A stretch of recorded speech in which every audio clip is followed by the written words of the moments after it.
In re-establishing Uganda Airlines, it was necessary to avoid repeating past mistakes by careful evaluation of several elements, such as the aircraft mix, fleet mix, to be operated by the airline. So, the choice of Bombardier CRJ 900 for the regional network was a result of rigorous analysis of many competing alternatives that could serve our needs. We are here today because Bombardier turned out to be the best option for the country. We therefore applaud you, Bombardier, for manufacturing this outstanding aircraft.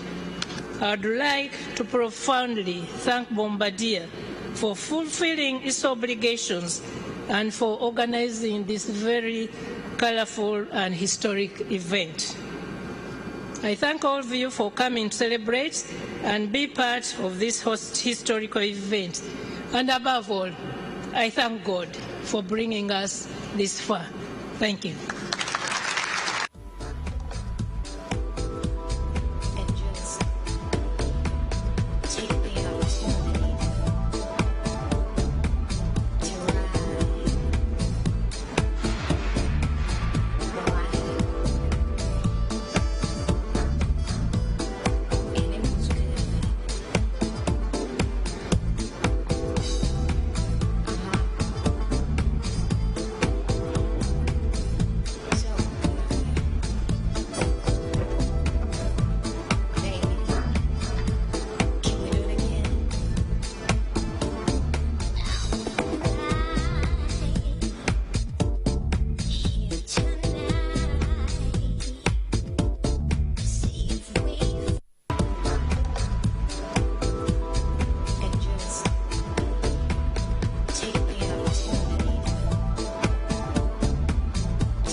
Expected to touch down at Entebbe International Airport today at around 9 a.m. They will be received by His Excellency, the President of Uganda, Yoweri Kaguta Museveni. Uganda Airlines, being revamped after it was grounded in the 2001, is envisaged to start commercial flights in July this year. But the saying goes, once bitten, twice shy. Well, why can't government do this time to make the business a lot more profitable? We are joined by Captain Francis Edward Babu, a former legislator, minister and aviation expert is what we choose to call him today, this morning, to give us more insight on Uganda Airlines aircrafts that are arriving today. Good morning, Captain. Good morning. Nice to have you here. Thank you very much. I'll start with a tweet. It's right here. I was just going through social media. Timothy Kalyajira, a man that I think you know very well. Uganda Airlines, I think would have been better as an entirely domestic airline and flying a fleet of helicopters, not planes. Cheaper, much lower overheads, helicopters better at flying to remote towns and townships. It looks like from the word go, Uganda Airlines, the new Bombardier planes that are being brought in, have been underlooked, have been looked at as, well, they're new planes, but, well, we're not doing anything better. You know, the first question, let's first go to the planes. Yes. With your expertism in this field, did we go for the right planes? A little knowledge, not expert. Anyway, let's put it this way. I think pessimists are bound to be in life, and optimists are bound to be there. I find people, especially the elite and the most educated people, usually know very little. And they make statements without thinking, and sometimes it's unfortunate. An entrepreneur, somebody who's got glasses to see a niche for business, will start a business without listening to all these comments that are being made. Uganda government, I would like to thank them. They are not revamping an airline. They are starting a new airline. And this is a mistake people make. There was no airline at all. It was stopped. Gone. Gone. We are starting a new airline called Uganda National Airline, and they are going to put up an airline and look for tools to make that airline work. Now, all these people who have got their views, they're entitled to their views. They're free to say what they want. As far as I'm concerned, Uganda government made a decision after thorough study. They have experts who studied this, and they did a good job. Now, first and foremost, Uganda is a landlocked country.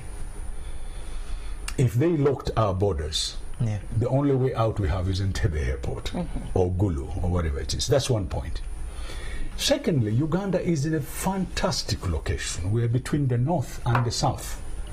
In fact, when the British started flying, Entebbe was the major hub where they stopped from Cairo, where they stopped from South Africa. We're right in the middle, smack in the middle of Africa. We're in a very nice location on the eastern part of Africa, so we have a good getaway to the eastern part, have a good getaway to the west. Captain, you know, all these factors... Let me finish with this one. Yes. So, somebody did a study and said, listen, although we closed that airline a long time ago because of the advice of the very good people who want helicopters, this time we have advisors who are saying, no, let's start an airline. The only question that probably you might pose, which I think is a very important question, are we going to have the right management? You know, Captain, you have rightfully, you know, stated all the factors that are constant in those days, in these days. The location of Uganda, us being a landlocked country with all these goodies that, you know, favor us, so to speak. And the question would be, fine, you're saying that we are starting a new airline. Yeah. Of course, not trashing the fact that we did have an airline that went under thanks to poor operations. What happened? Uganda government, because of the advice of the very good people who want helicopters and all these funny things, including economists, they said because of our economy, at the time, it was time to stop an airline. It did not go under. It was still flying. They stopped it. And in fact, there's a few things that went on, which I don't think we should go into. But don't you... going under and being stopped, are we no, not going talking under about is going bankrupt. No. My question is, do you agree bankrupt. that there was embezzlement of funds or mismanagement of the same airline that caused it to be stopped, or experts then advised, let us stop it because it is taking away too much than it's giving us? Those were the arguments given by those who did not want to have an airline, and the arguments given for the UCB and all the privatization that took place at the time, which I did not agree with in some cases. But they did it. The airline was stopped. I mean, the government pulled out, stopped the airline, and in fact unbundled it. The whole point is, right now we are starting a new airline. The weather is different. The landscape of business is different. The people who travel by air have increased. The economy of it sounds correct by our experts who have done the studies, and so on. So as far as I'm concerned, we can start a good airline. And I think the most important point here, do we have the right team to run that airline? To me, that is the question. Well, you say that's the right question. So, do we have all that needs to be in place for us to have Uganda Airlines? Do we have the right people in place, all the settings around Uganda National Airlines for it to function the best way possible? The good thing is that we had a small litmus paper here, the Meridian Airline, which belongs to the Aga Khan group of companies, actually started something called Air Uganda here, with virtually the same sort of aeroplane, but it was a 700 instead of a 900. A lot of people were trained on that aeroplane, Ugandans, for example, in the cabin management, and there's a few pilots who were trained, and recently they trained more pilots. So, to begin with, flying that aeroplane and running it will not be a problem. On the ground stuff, we do have ground handling companies that do the work at the airport. They load the aeroplane, unload it, clean it, and so on and so forth. And these companies are in existence. However, I would want Uganda Airline to start its own grounding handling company, which will eventually be put into place. Now, all these things are available. The question is whether the interim management has already negotiated with Kenya and our neighboring countries where this airline is going to start flying to get permission to fly into their country. They have had an interim management, and this is one of the jobs they were supposed to do. Let me take you back to the people that you're talking about, the so-called people on social media now that you say pretend to know a lot and know less. There's one tweet I read here from Alice Ruhindi who says, I feel ashamed when it comes, when the likes of Mike praise a 72-seater. Don't you guys travel to Nairobi or Dubai? In 1977, a UTC bus picked me from Gayaza to Rukunjiri. It carried more than 100 of us. Why are we taking up a plane that is only a 72-seater? And the choice of plane has been criticized a lot. The number of passengers on this has been thrown around too many times. What is your thought on the choice of Bombardier that we chose for the Uganda National Airlines? Every airplane is designed to do a certain job. We have short-range airplanes, medium range, and long range, depending on your capacity. This airplane is between short and medium range. Now, this airplane can go between here and Nairobi, between here and Lusaka, between here and, in other words, our regional area. It cannot go to Dubai because it's a little bit too far. However, the question is, how does Uganda Airlines want to start? Now, this airplane is one of the most efficient engine and fuel consumption in terms of fuel consumption. So that means seat per mile per passenger. To this airplane to break even, you need only about 25% of the load of 70 passengers. So it means if it was 90 people it's supposed to carry, and you had 30 people on board, you're breaking even on any route. Now, this airplane is more efficient than the 73 MAX, which is one of the most efficient airplanes now, by about 14% in terms of fuel consumption. This airplane also has got good intervals between maintenance. An airplane like that they do what they call progressive maintenance. Every so many hours you must change oil, you must do this, you must do that, you must change components. It's got a very good plan for maintenance. Now, the two most expensive direct costs on operating an airplane are fuel and maintenance. Yeah. Now, all that said and done, the problem is not the aeroplane. The problem is the management. And I want to tell you there are two areas in management which must be very, very efficient. First of all, the finance to operating costs. Number two, you must have a fantastic management team.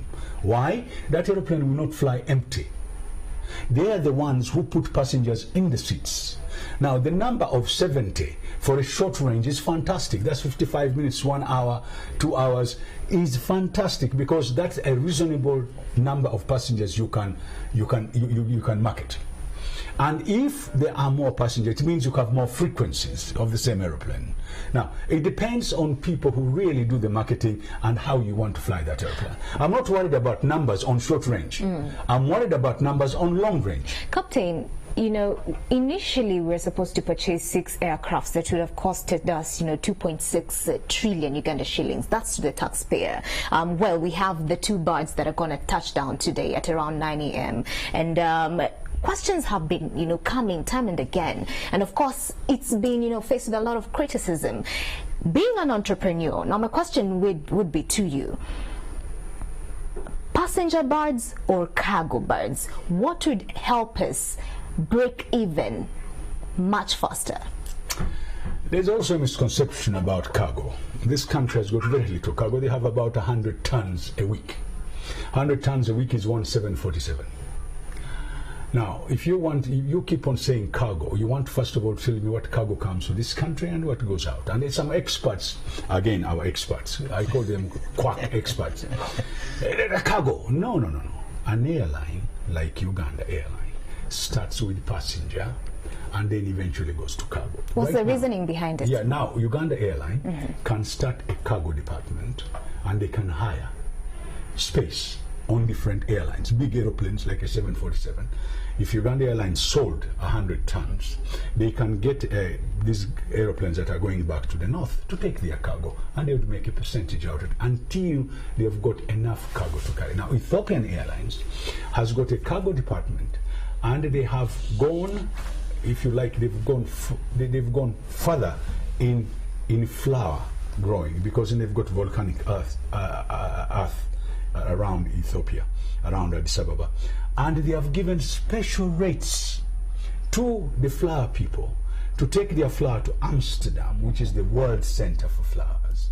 And Ethiopian Airlines is doing brisk business, but very small amounts of money. What they are doing, they are virtually just getting money for fuel to carry that flower. But they are supporting the flower industry, and they are supporting the aviation industry.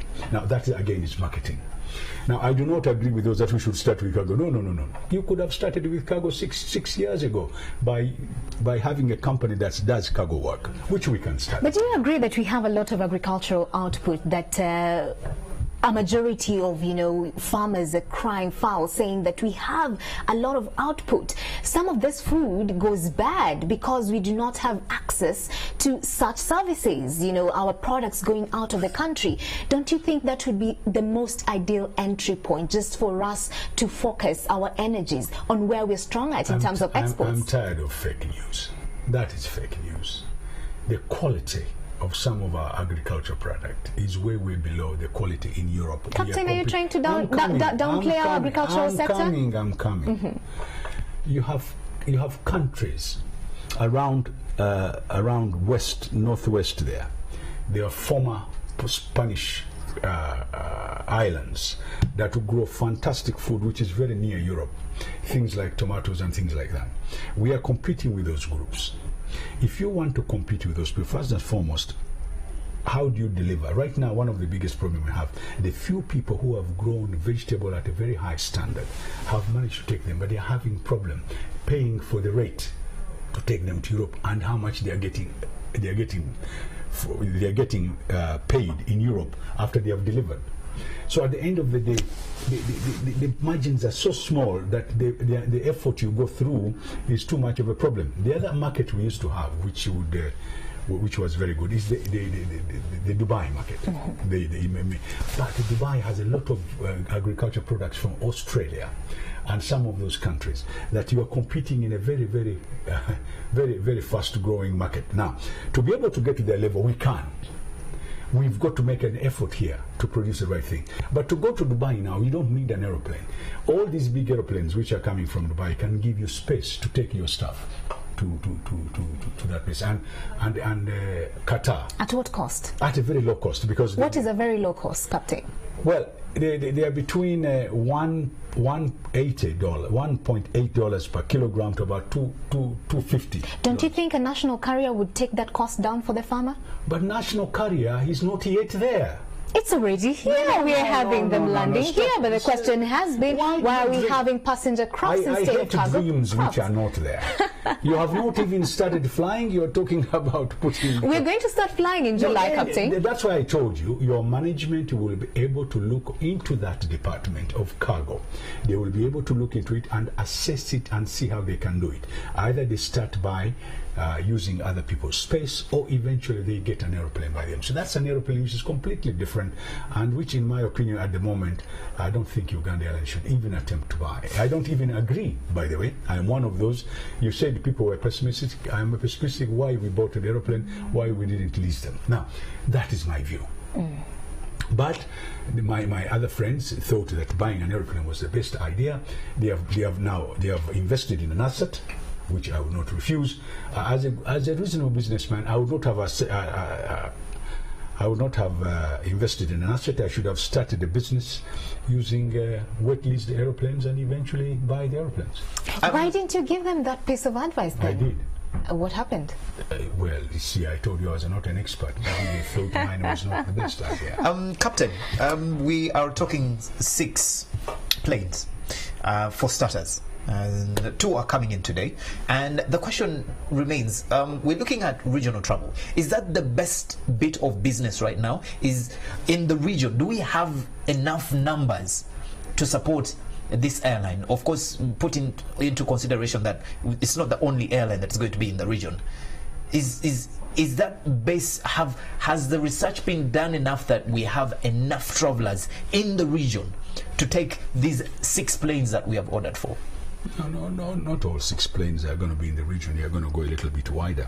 If you talked about the region, that's the East African region, then you must go a little bit to outside the East African region. You go to South Africa, you go to Dubai, you go on. No, I think what you're talking about is, again, marketing, my brother. The most lucrative route in the whole of this area is between Nairobi and Entebbe. Okay. That's the most renowned route. I mean, but you now have several carriers competing on that route. The next question would be, you as Uganda Airlines, do you have the capacity to compete? Remember another point. Kenya Airways has got connecting flights. How many of those passengers go to Nairobi and connect, and how many stop in Nairobi? Now, those are very important points for the marketing guys. Will you manage to also connect? Because there are other airlines that don't come to Uganda now, like British Airways, like Swiss Air, like Lufthansa, like Alitalia. They don't come here. Now, can Uganda Airlines have what they call an interline agreement with some of these airlines, so that when they take the passenger to Nairobi, they can connect on their flights? Now, that depends on the management. Again, marketing. Now, once you've done that, that is one of the biggest passenger flow. We also have people connecting there, going to South Africa, connecting there, going to Seychelles, going to India, going to the Far East, and so on and so forth. The next question would be, do you also intend eventually to have connections here? Because Entebbe, Nairobi only is not enough. Yes. We have people who go to Nairobi and Mombasa, for example, for the business people. You have to cultivate that too, because Air Uganda had got Entebbe, Mombasa going, and they had Kilimanjaro, Mombasa, Kilimanjaro, Dar es Salaam, that kind of thing. So you need marketing to do that. Your question is whether we have enough capacity. Yes, you're competing for the same market. The question is, can you convince those people to travel with you? Captain, again, yes. Marketing. Captain, you talk of marketing, and I agree. You know, marketing is a pivotal, aspect to any business. As an entrepreneur, I know that. But the question is, when you're talking about the airspace, it's quite technical on the fact that you can do your marketing right, but if you don't get passenger confidence at 100%, you will be talking marketing, spending big budgets on marketing, but not realizing the end goal. So in terms of passenger confidence, what should be done? You should stop theory, my dear. Theory doesn't help us. I know a lot of you guys have read a lot of this is not theory. You know this. Captain, let me ask you this, and I need your honest opinion. Which airline do you fly, and why do you choose it? That is why we have a department of marketing. Captain, just answer me. Which airline do you fly? No, I've flown a lot of airlines. Why do you choose them?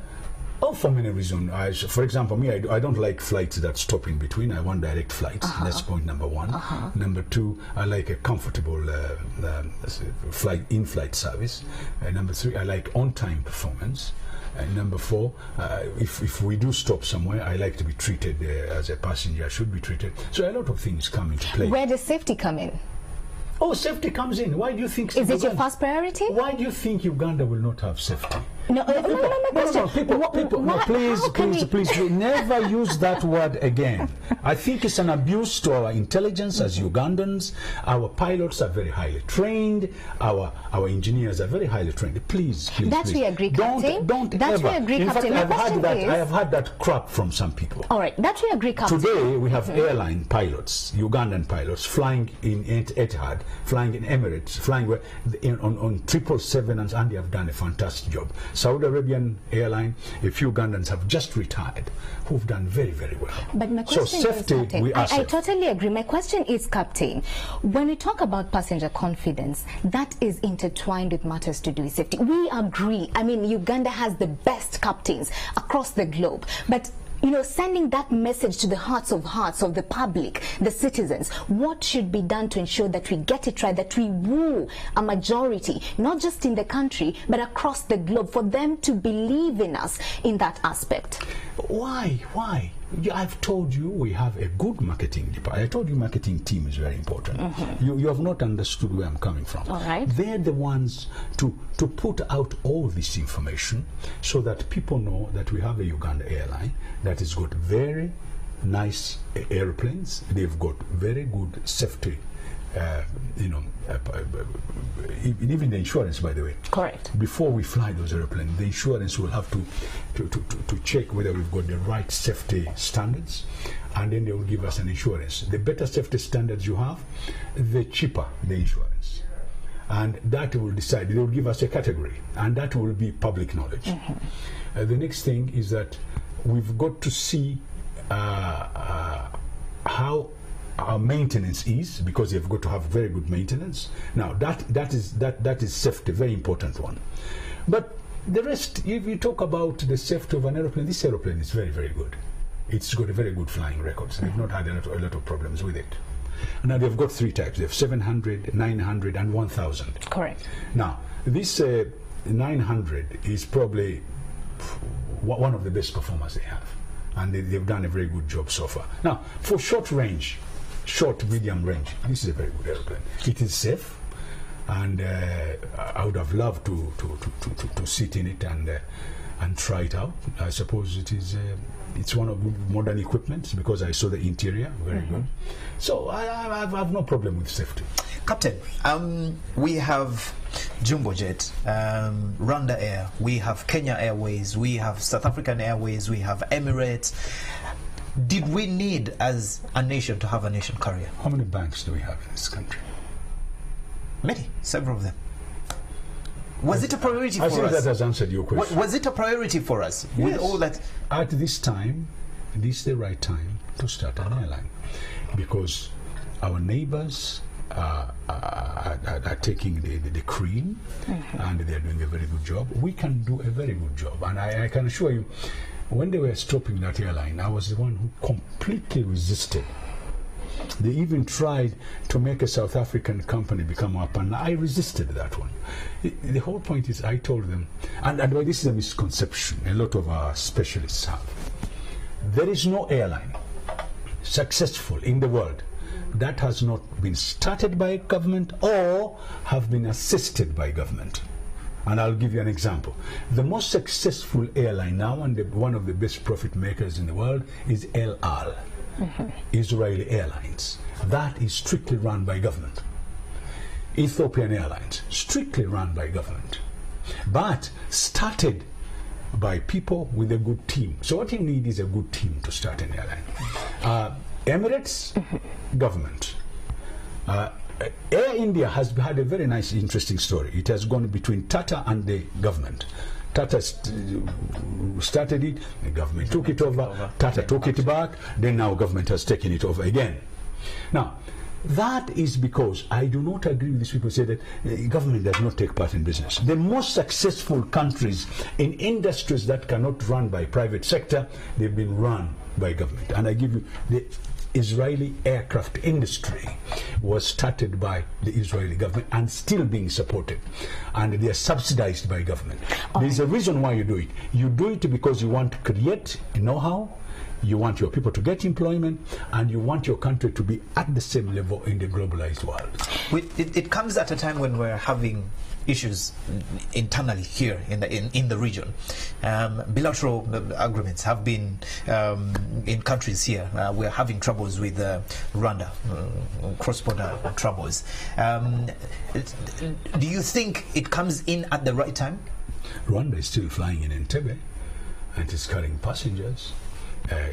Uganda Airlines comes here, Air Tanzania comes here. Do you come from a family with reasonable children in it? Yes. Don't you ever fight? Of course. I think in every family they do. Well, Uganda is a family, and our neighbors, sometimes we spy a little bit, and after some time we find solutions. These are political teething problems. Okay. Captain, as you come to a close now, I'll just quote, something that the former Ethiopian Airlines CEO, Mr. Girma Wake, of course, before Mr. Tewode took over the, management of Ethiopian Airlines. And this is what he said. And this is last year when we had, stories taking center stage and hitting headlines that Uganda now has the intentions to, bring back our national carrier. And I'll just quote him. He said, the government of Uganda should not meddle in the operations of this airline as much as it can fully own it. The other thing he said, that the thing that made Ethiopian Airlines a success is, number one, relevant manpower. Number two, adequate resources. The other thing is proper regulation and operational frameworks that are tight. With regards to this, now we expect to start our commercial flights in July. Who will be taking over operations as we start off? Is the minister nearby? Maybe we can ask her, because she's the minister, and on behalf of government and his group will have to set up a team. I would advise they should not put up a board yet.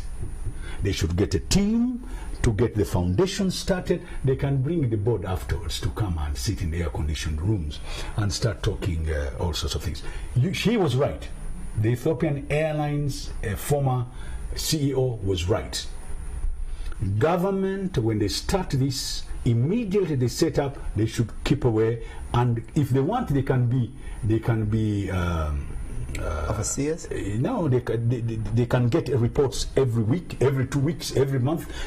2 areas the government should look at: 1, finance; 2, in fact, if they want, they can have an internal auditor, they can have an external auditor. They make sure that they have what the eagle's eye on finance. Secondly, the marketing department must be superb. Once you have those, you have an airline. Now, I wanted you to know that actually we have Ugandan. One of the reasons why we must have Uganda Airlines. One, when the British came here, if you look at all our curriculum, they never had aviation. Correct. The first time aviation came to be known is when we went to the East African Committee. A gentleman called Z.M. Balida, who was the Director General, set up something they called the East African Pilot Scheme. They had started East African Airways, which was an offshoot of British Airways, or British Overseas Corporation at that time. Now, they were strictly Westerners. Now, in Britain, there are certain jobs which were done by guilds. Guilds were family issues and eventually became neighbor, where people did things like glasswork, and aviation virtually fell into that. Certain groups only were involved in aviation. Now, over the years, of course, we wanted this to come up. And I was one of those who suggested that Sorority Flying School should become an aviation academy, right, or a transport academy for that matter. Not only to teach flying, but engineering, law, economics, everything to do with transport. Marine, air, road transport, and all that. Secondly, the only university that teaches that now is Embry-Riddle, Florida Institute of Tech. MIT and so on and so forth, where they have aerospace engineering. Now here, one of the reasons why we must have this airline, it should gravitate people to be trained in the aviation industry. Now, aviation industry is wide. Now, we are talking about young people who are looking for jobs. Now, this is an area, if well developed, it can employ a lot of Ugandans. All right. And therefore, I agree with him that when they set up a team, let them have. The problem in this country, we don't have trust. And the problem in this country, we're greedy. When somebody is in a place, we want to bring him down. Mm-hmm.